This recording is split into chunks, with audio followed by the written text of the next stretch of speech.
નમસ્કાર દર્શક મિત્રો, હું આપની સાથે છું રાખી અંજારિયા। સ્વાગત છે આપનું કચ્છ ઉદય ટીવી ન્યૂઝમાં। તો દર્શક મિત્રો, જોઈએ આજના સમાચારો વિસ્તારથી।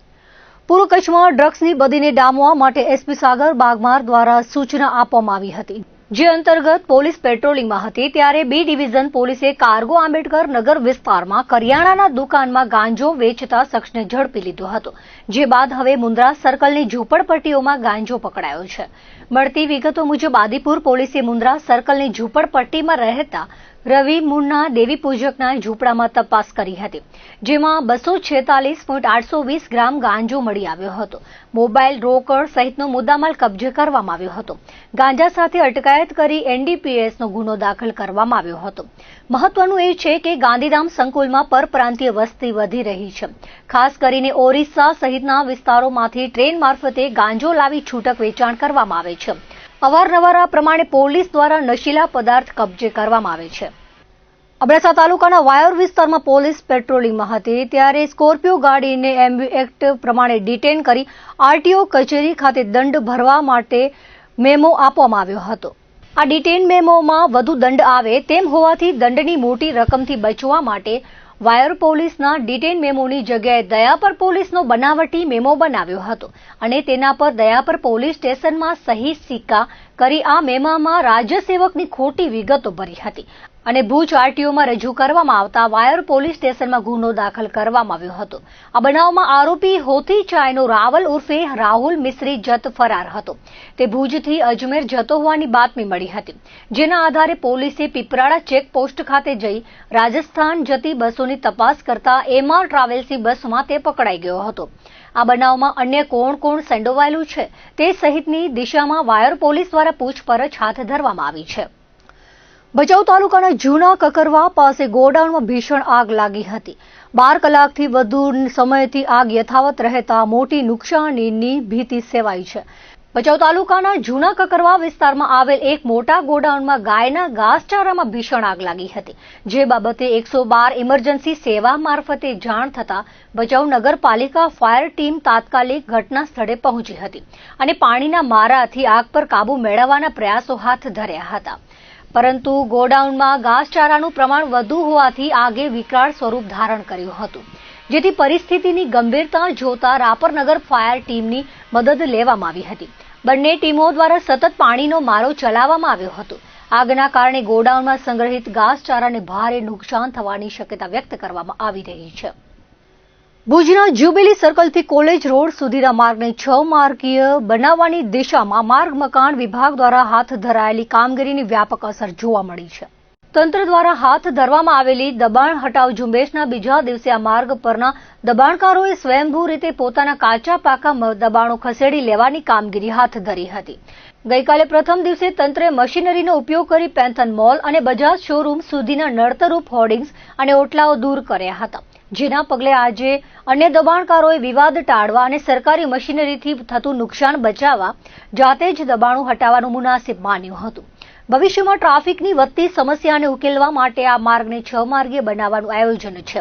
અગાઉ ભાડા હસ્તક રહેલો આ રોડ હવે માર્ગ મકાન વિભાગને સોંપવામાં આવતા જ્યુબિલી સર્કલથી પેન્થન મોલ સુધી 30 મીટર અને ત્યાંથી આગળ સુપર 3 રસ્તા સુધી 40 મીટરની પહોળાઈ સુનિશ્ચિત કરવા માટે આ કામગીરી અનિવાર્ય બની હતી। તંત્ર દ્વારા 15 દિવસ અગાઉ નોટિસ આપવા છતાં દબાણો યથાવત રહેતા કડક વલણ અપનાવવામાં આવ્યું હતું। આજે બીજા દિવસે દબાણકારો પોતે જ મજૂરો અને મશીનરી લગાવી માર્ગ મોકળો કરતા નજરે પડ્યા હતા। આગામી દિવસોમાં આ ઝુંબેશ સુપર 3 રસ્તા સુધી લંબાવવામાં આવશે, જેથી જમીન સંપાદન અને રોડ પહોળા કરવાની કામગીરીમાં કોઈ ટેકનિકલ અવરોધ ન સર્જાય એવું તંત્ર દ્વારા જણાવવામાં આવ્યું છે।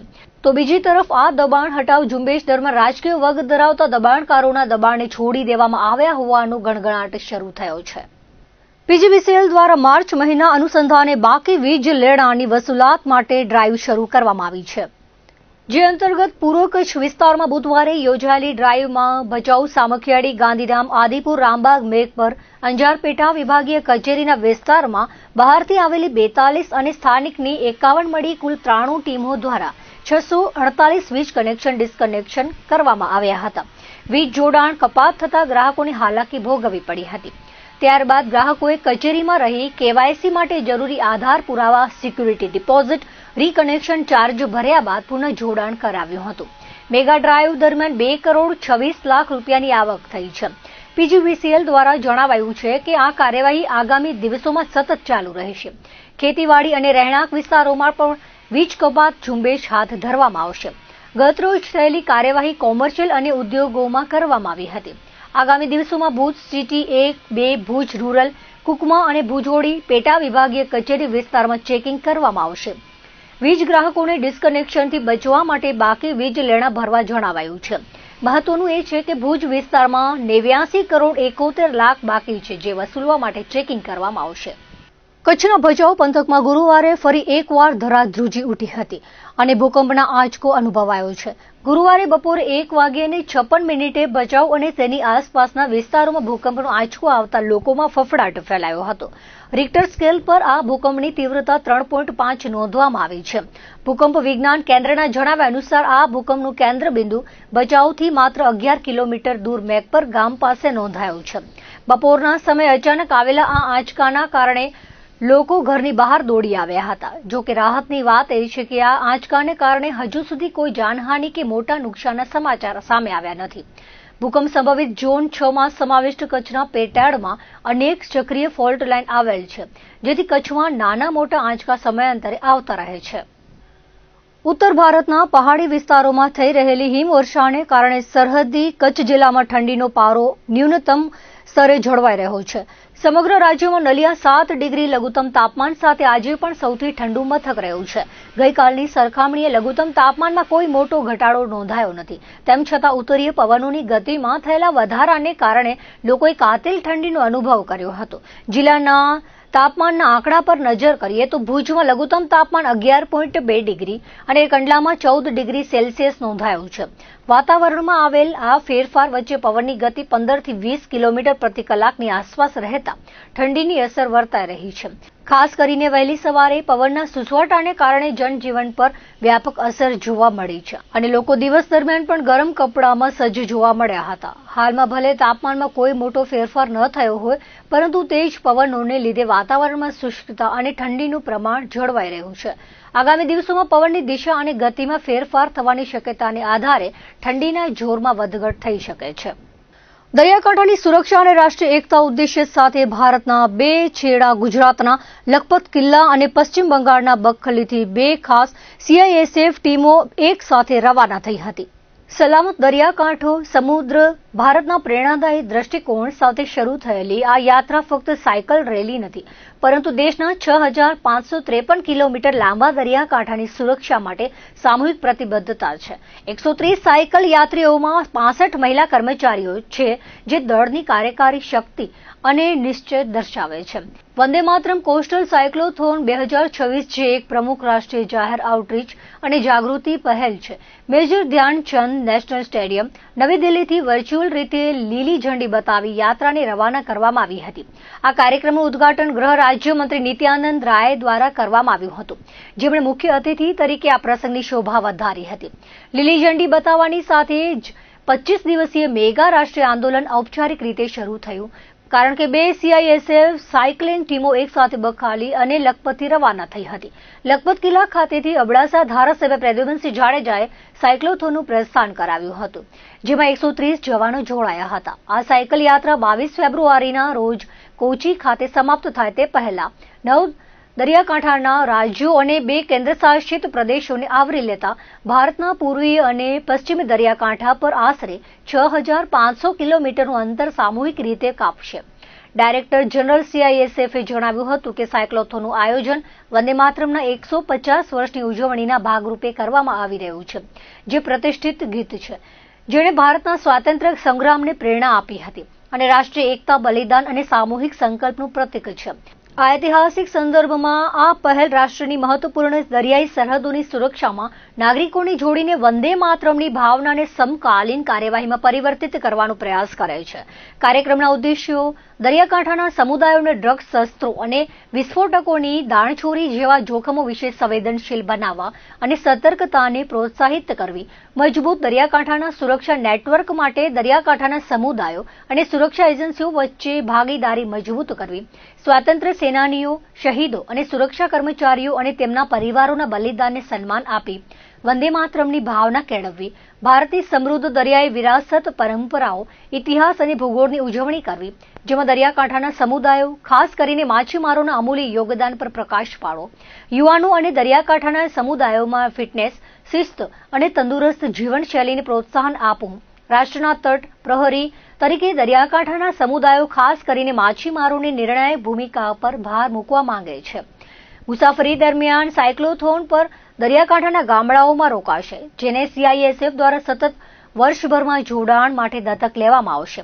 પોર્ટ ઓથોરિટીઝ અને દરિયાઈ એજન્સીઓ જેવા મુખ્ય હિતધારકો સાથેના સંકલનમાં સ્થાનિક યુનિટ્સ કોર્પોરેટ સોશિયલ રિસ્પોન્સિબિલિટી પહેલ દ્વારા સમર્થિત સામુદાયિક કલ્યાણ અને ઇન્ફ્રાસ્ટ્રક્ચર વિકાસ પ્રવૃત્તિઓ હાથ ધરશે. યુવા નાગરિકોને ઉત્પાદક રાષ્ટ્ર નિર્માણની પ્રવૃત્તિઓમાં ભાગ લેવા પ્રોત્સાહિત કરવા માટે ભરતી જાગૃતિ અભિયાન, રમતગમતની પ્રવૃત્તિઓ અને યુવા સંવાદ કાર્યક્રમો હાથ ધરવામાં આવશે. ये जो साइक्लोथॉन है, सेकेंड एडिशन साइक्लोथॉन है, इसका मुख्य उद्देश्य है देश का एकता और देश का जो सांस्कृतिक विविधता को सेलिब्रेट करना और कोस्टल सिक्योरिटी का जो संदेश है उसको तटीय लोगों तक पहुंचाना और सरकार, भारत सरकार का, गुजरात सरकार का जो भी स्कीम्स है, जन कल्याण स्कीम्स है, उसके बारे में भी संदेश पहुंचाना लोगों से और लोगों से, तटीय लोगों का जो इश्यूज है उसको भी हम इकट्ठा करना और सर्वोपरि जो है एक फिट इंडिया का जो कल्पना है हमारा प्रधानमंत्री जी का, उसको भी हम संदेश घर घर पहुंचाने का कोशिश हम करेंगे. सर, कितने जो जवान हैं इस साइकिल रैली में जुड़े हैं और कहाँ तक ये साइकिल रैली? टोटल 130 साइकिलिस्ट है जो ईस्ट कोस्ट और वेस्ट कोस्ट से साइमल्टेनियसली आज ही का दिन चल रहे हैं. वेस्ट कोस्ट से 65 साइकिलिस्ट हम चल रहे हैं और इसमें अच्छी बात यह है, इसमें 32 जो है महिला है और 33 जो है पुरुष साइकिलिस्ट है. और हम लोग यहाँ से लखपत से शुरू होके गुजरात, महाराष्ट्र, गोवा, कर्नाटका होते हुए केरला का कोच्चि में हम जाएंगे और इसी तरह ईस्ट कोस्ट से जो बक्काली, वेस्ट बंगाल 24 परगना से शुरू होते हुए और 65 जो साइकिलिस्ट है एक्चुअली वो लोग भी वेस्ट बंगाल, उड़ीसा, आंध्र प्रदेश और तमिलनाडु, पुडुचेरी होते हुए केरला का कोच्चि में वो लोग पहुंचेंगे. टोटल जो डिस्टेंस है 6553 किलोमीटर को ये तय करेंगे 25 दिन में और फरवरी 22 तारीख को हम इकट्ठा होंगे. आज अपना देश के लास्ट बॉर्डर पे लखपत तालुका जो किला है, इधर से दूसरी तरफ पे CSF की जो साइकिल जात्रा है वो आज निकल रही है. पूरी बॉर्डर में जागृति लाने के लिए जो देशना वडाप्रधान श्री और गृहमंत्री श्री अमित शाह साहब और गुजरात सरकार द्वारा जो ये आज बॉर्डर पे साइकिल यात्रा दूसरी तरफ निकल रही है, यहाँ से लखपत से शाम को अपना कोठारा तक जाएंगी. फिर ये जो यात्रा है वो पूरे 1 साल हुआ है वंदे मातरम को और इसकी सब जागृति लोगों बॉर्डर दरिया किनारे पे आ जाए, इसके लिए प्रोग्राम हो रहा है.